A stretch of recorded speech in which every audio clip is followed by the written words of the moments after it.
is when changes occur on the inside. I'd like to use as a reference point, though, the Mayan calendar and the Mayan prophecy. And in the Mayan prophecy and the calendar, we have 13 heavens, which of course are controlled by the 13 lords of light. And each one of those heavens lasts 52 years. If you take the 13 heavens and multiply that by 52, you end up with 676 years of ruling by the lords of light. Shortly after they cease, then of course in comes the lords of darkness, and each one of those two are 52 years duration, but there are only 9 of them as opposed to the 13 lords of light. So we can see that light still prevails.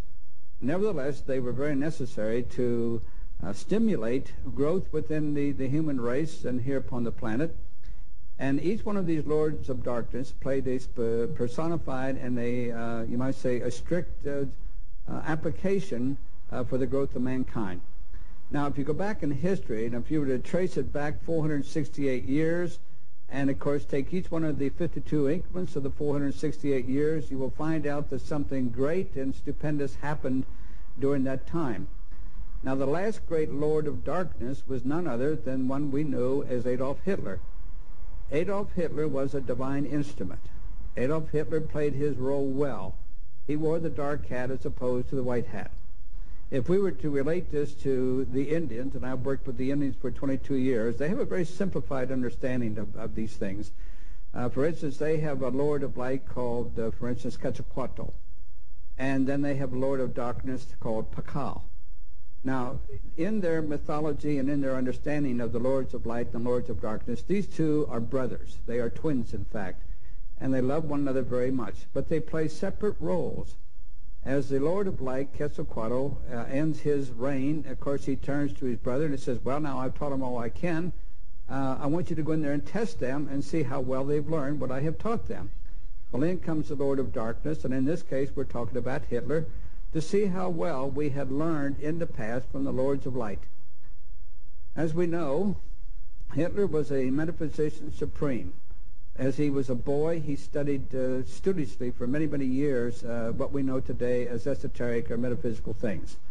He also, in addition to the many understandings he had of Viril and many other powers which were, of course, used by the ancients, he had a morbid fascination with the spear of destiny. That was, of course, the Longinus spear that pierced the side of Christ. Hitler knew that anybody, whether it be the lords of darkness or the lords of light, should they have that spear, they were almost certain to win the war. Now, he wanted that spear for so long, and there was one in a man by the name of Rudolf Steiner, who lived here in Germany also, and he and Hitler both had a morbid fascination for that spear of destiny. Later, we know that Rudolf had to flee for his life because Hitler felt that he would get the spear and he wouldn't have it. So when we talk about Hitler, we're talking about, in my understanding, a divine being. I can remember 3 years ago in Frankfurt when I said before a large audience that Hitler was a divine being, when of course I thought they were going to stone me. But I let that sink in, and finally I said he was the last lord of darkness. And after I had explained it to them, then of course they accepted it. Therefore, every exterior revolution is already doomed in advance, because the masters of revolution themselves will later become the dictators of this world. The worst that can happen is the rule of a spiritual leader who is striving to gain world power, but who only understands half the truth and has not yet surrendered his ego to divine guidance. At that moment, an occult superego will be born, where only one individual visualizes him or herself as God superior, and all others are again inferior beings. The occult war, which started with Atlantis, reached its climax during the Second World War.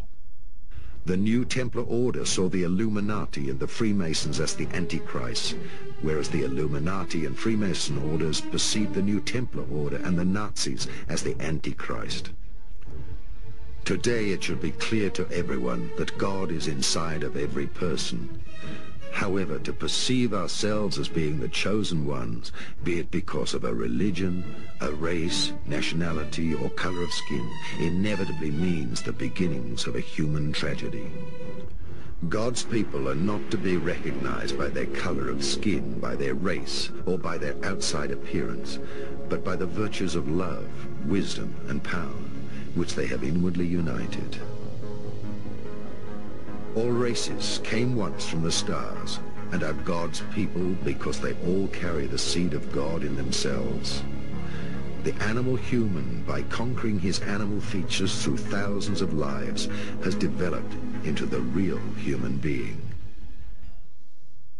Were there any contacts between the Third Reich and extraterrestrial races? My very long research into the terrestrial secret societies has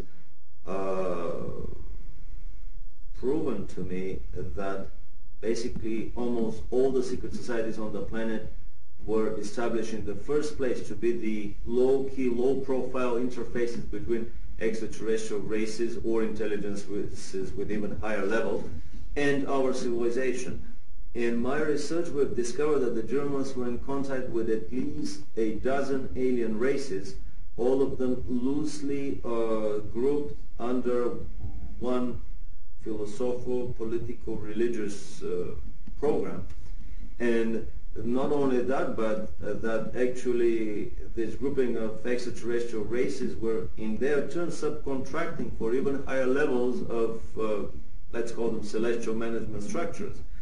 But we have discovered witnesses, a lady in Australia that worked shoulder to shoulder with extremely beautiful looking extraterrestrials in an underground base in Germany.